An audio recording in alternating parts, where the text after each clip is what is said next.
Ce qu'on répète toujours, c'est qu'on n'arrêtera jamais avec la volonté. Parce que c'est ça une dépendance, quand l'inconscient a décidé que c'était mieux pour nous, c'est très difficile avec la volonté, qui est une toute petite partie de notre conscience, de lutter contre une puissance, une force monumentale qui vraiment nous pousse. C'est vraiment quelque chose qui nous pousse énormément par derrière. Et donc, nous, notre travail, c'est d'aller voir qu'est-ce que votre inconscient protège et d'apaiser ces choses-là et de faire en sorte qu'ils ne poussent pas si fort derrière, c'est-à-dire qu'on puisse, qu'on ne soit pas obligé de prendre le verre. Voilà. Donc, nous, c'est comme ça qu'on travaille, c'est-à-dire qu'on fait en sorte de repérer tout ce qui est la partie invisible du comportement, de faire un travail de réparation et d'apaisement. Ça, c'est une chose. Et donc, il y a des gens qui, par exemple, les alcooliques anonymes, font un travail qui, je pense, est assez formidable, qui est sur la répétition, la conviction personnelle, la force de volonté, le courage, pour se confronter à cette puissance qui nous force à boire. Donc, c'est des gens qui sont là 3 fois par semaine, 4 fois par semaine, toute la vie, comme ça, s'empêcher de boire. Ils ont des résultats comme ça. Ça demande une force absolument incroyable de la part des gens qui arrêtent de cette manière-là, mais ils ont des résultats. Voilà.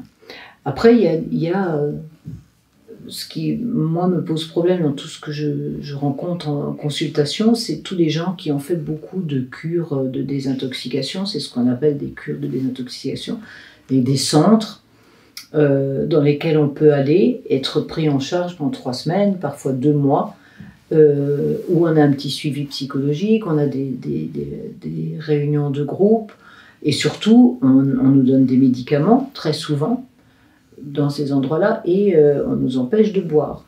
Et donc on est complètement coupé du monde.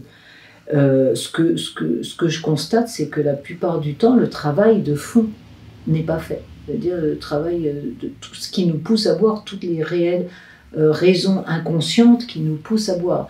Donc quand les gens sortent de ces cures, ils tiennent bon pendant un petit moment, ou pas d'ailleurs, et puis immanquablement, si le travail de fond n'est pas fait, ils se remettent à boire. Voilà. Donc si ce comportement avec l'alcool est ancré sur des choses très très profondes et très graves et multiples, c'est pas en s'empêchant de boire pendant 3 semaines qu'on va pouvoir arrêter. Il faut vraiment faire un travail sur l'inconscient, sur le fond de la personne, pour voir qu'est-ce qui nous a amené à avoir ce comportement. De manière à ce qu'on puisse non seulement se débarrasser définitivement de l'alcool, pas simplement pour quelques mois, mais aussi ne pas prendre le risque, parce qu'il y a des gens qui se débarrassent de l'alcool avec la force de volonté et qui se mettent à fumer 3 paquets par jour pour remplacer, ou à manger du sucre, ou à faire d'autres choses. Ce qui n'est pas très intéressant. C'est juste déplacer le problème. Voilà. Ouais. Donc je pense pour se débarrasser d'une dépendance, n'importe quelle dépendance, c'est ce qu'on fait à l'Institut.